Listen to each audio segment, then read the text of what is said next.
Let's finally wrap up Thomas Kuhn's Structure of Scientific Revolutions. We're using the University of Chicago's third edition of the book here, in which there is, happily, a postscript from the year 1969. It has now been almost 7 years since this book was first published. In the interim, both the response of critics and my own further work have increased my understanding of a number of the issues it raises.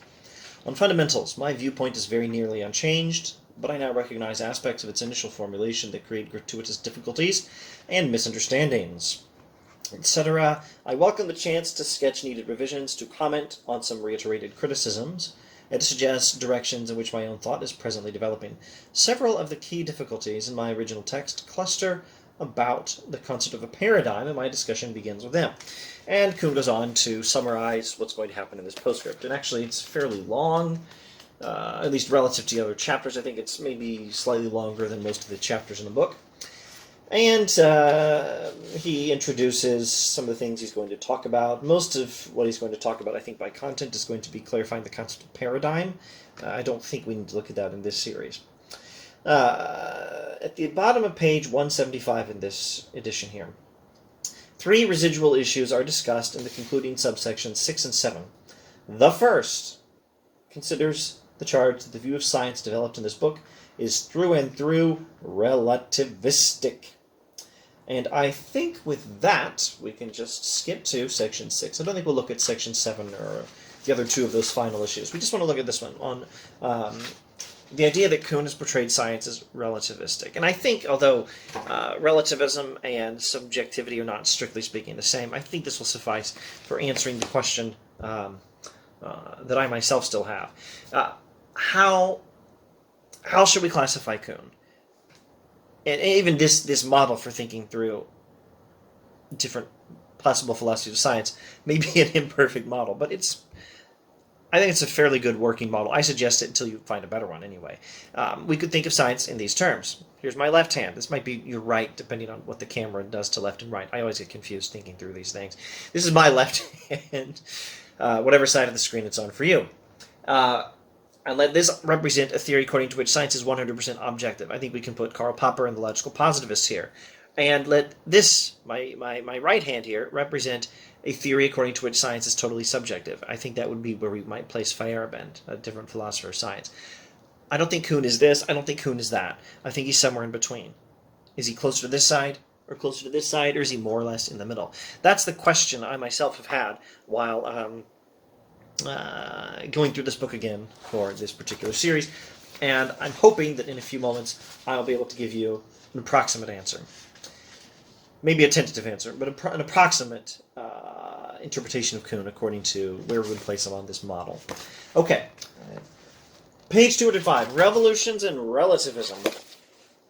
One consequence of the position just outlined has particularly bothered a number of my critics. They find my viewpoint relativistic, particularly as it is developed in the last section of this book. My remarks about translation highlight the reasons for the charge. The proponents of different theories are like the members of different language culture communities.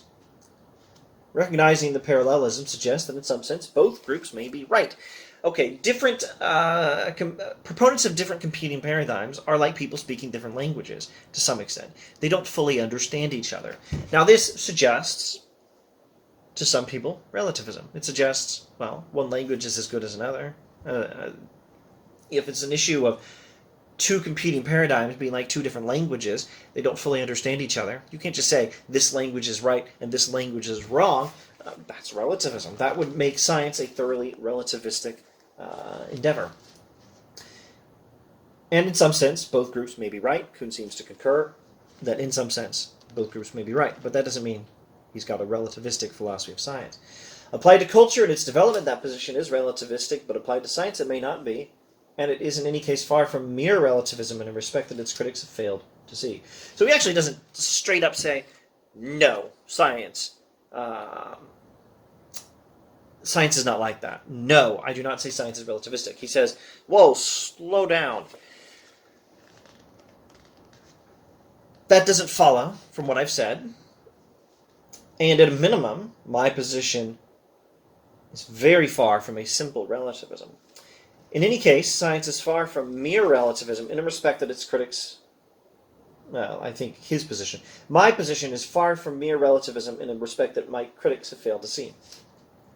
Taken as a group or in groups, practitioners of the developed sciences are, as I've argued, fundamentally puzzle solvers, etc. Like any other value, puzzle-solving ability proves equivocal in application, which means two different paradigms guiding two different exercises, let's say traditions, or communities, let's say traditions. Two different paradigms representing two different traditions of research programs to solve puzzles within normal science are equivocal in that they're not exactly doing the same thing. Hang on, I didn't phrase this rightly. Like any other value, puzzle-solving ability proves equivocal in application. Two different paradigms representing two different traditions of solving puzzles from the perspective of that paradigm have two different sets of puzzle-solving abilities. And those puzzle-solving abilities are not the same. The puzzle-solving ability of one paradigm and the puzzle-solving ability of another paradigm are not the same. They are equivocal in application, meaning they do not solve puzzles in the same way, to the same extent, with the same ability, with the same efficiency.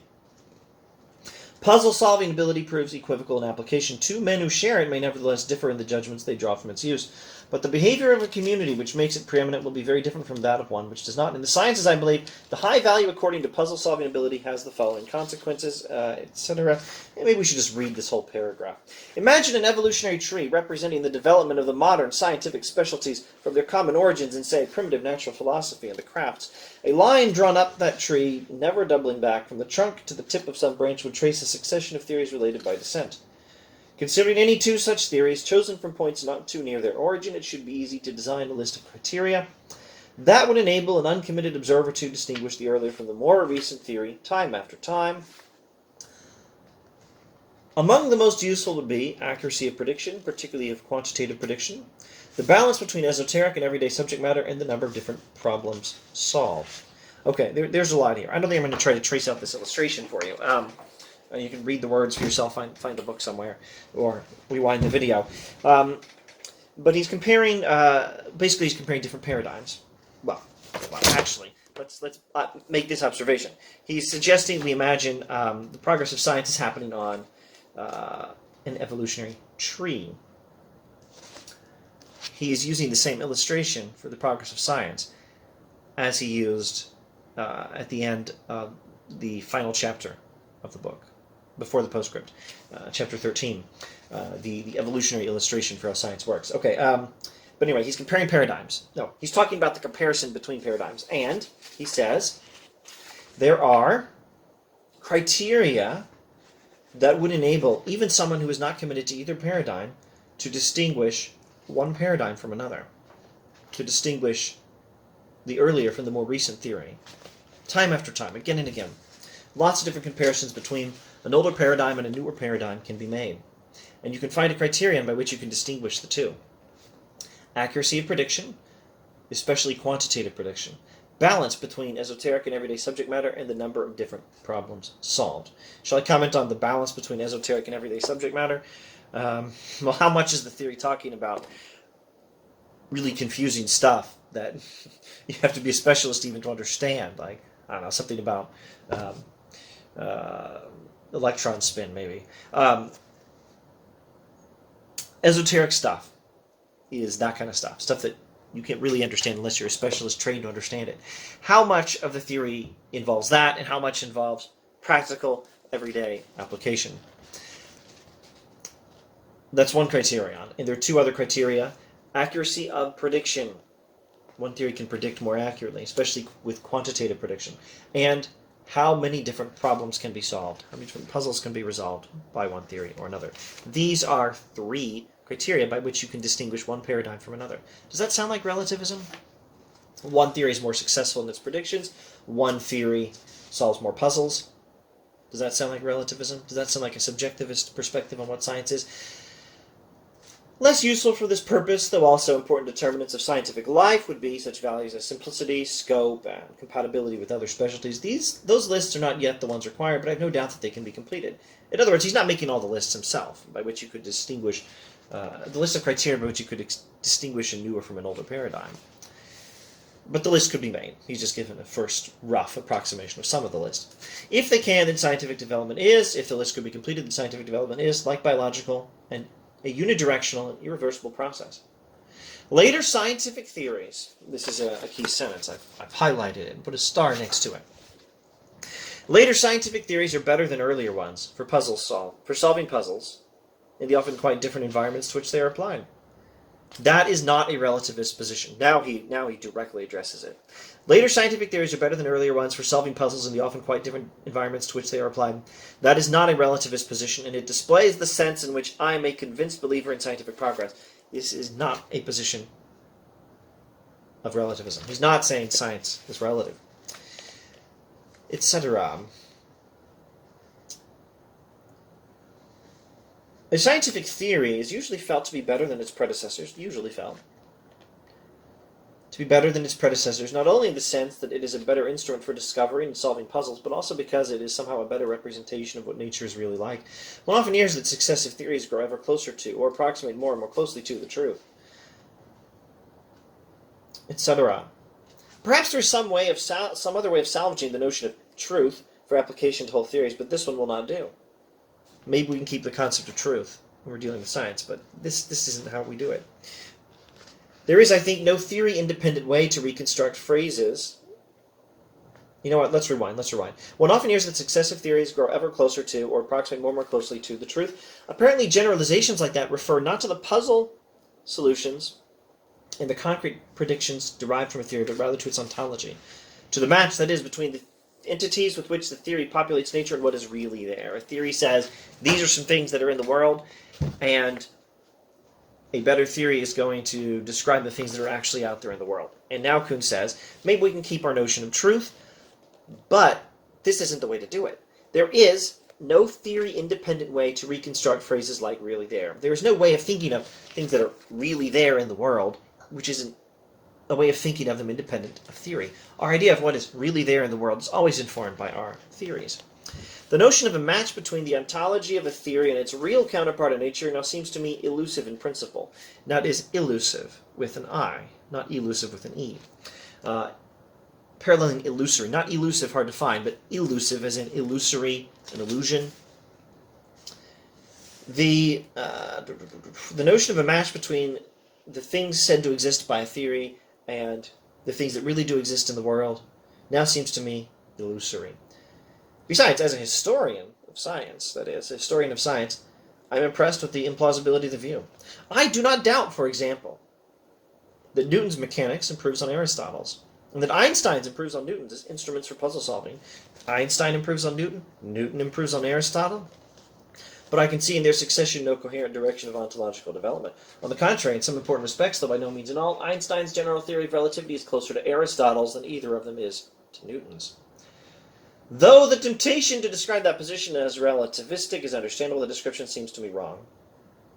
Conversely, if the position be relativism, I cannot see that the relativist loses anything needed to account for the nature and development of the sciences. Okay. Kuhn says, I'm not a relativist. I don't think the scientific progress is relative. I do think, though, that if we take some, and frankly we should probably call it a philosophical perspective, not a scientific perspective, if we take a philosophical perspective about truth, understood as an alignment between the things that our theories say exist and the things that really do exist, if we take that as defining scientific progress, we're going to misunderstand the history of scientific progress a lot, because it's not always approximating the truth in that sense better and better. Sometimes we take an old theory and we just throw it away. We get rid of an old theory. You can understand scientific progress, but it doesn't make a lot of sense historically as a description of how scientific development works, if you understand scientific progress in that way. Instead, you understand scientific progress in this way above all: better puzzle solving. Well, maybe that's the second most important way. The most important way might be this one. Over time, science gives us theories that align with the data more and more. That's scientific progress. And later scientific theories are better than earlier ones for solving puzzles. But I think that actually is dependent on the other one. I think it's both, and I think they go together. I think they're meshed together. Scientific progress involves new theories. Scientific progress through paradigm shift, through scientific revolution, involves new theories being able to solve puzzles better than old theories, which is because the new theories actually do a better job of explaining the world, in that they have a more significant extent of alignment between theory and fact. The theories of a new paradigm account for more of the data of our experience of the world than the old paradigms, theories, do. That is not relativism. That is not subjectivism. That is how scientific progress works. Now, Kuhn, I think, is more sidestepping the question of truth. If you, like me, think there is such thing as truth, of course there's truth. I mean, I have a whole philosophical dialogue on this channel where robots talk about truth. I certainly think there is such a thing as truth. If, like me, you think that, I think you should keep in mind, Kuhn does not actually deny it here. He doesn't say there's no such thing as truth. He says this way of thinking of truth as a description of science doesn't work very well as a description of how science historically has progressed.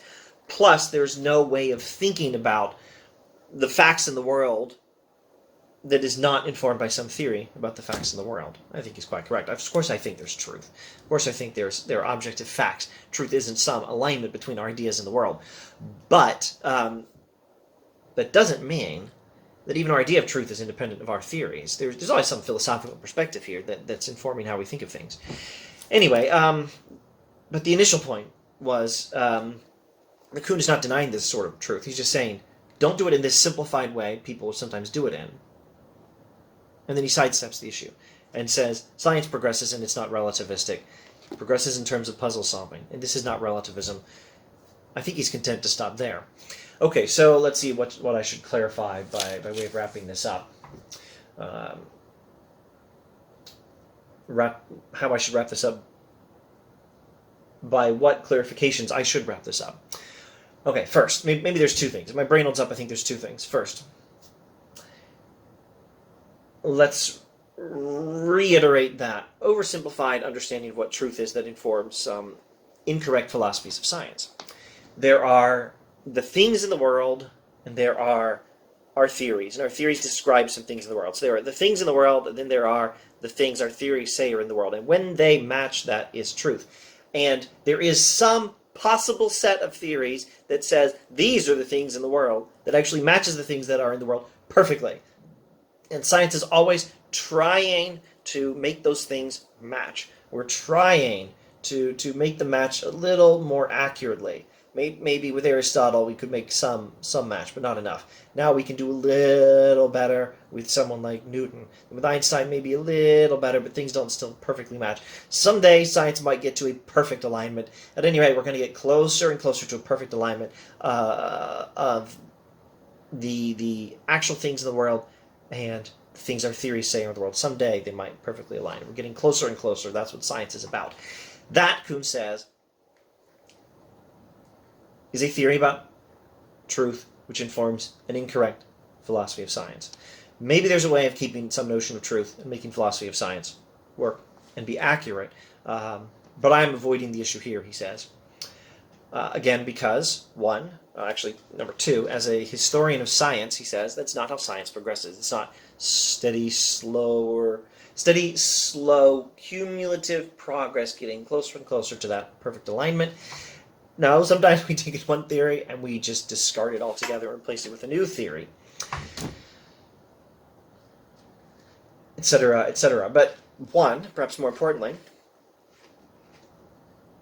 there's no theory about the things that are out in the world that is not itself informed by a theory, is not itself a theory. Any concept you, a human being, might have about the things that exist in the world independently of our perceptions is a concept informed by your theory. I don't think that means there's no truth. Kuhn seems to think that means we can sidestep the question of truth for now and just answer the immediate questions. I think we can certainly have a notion of objective truth and make this work.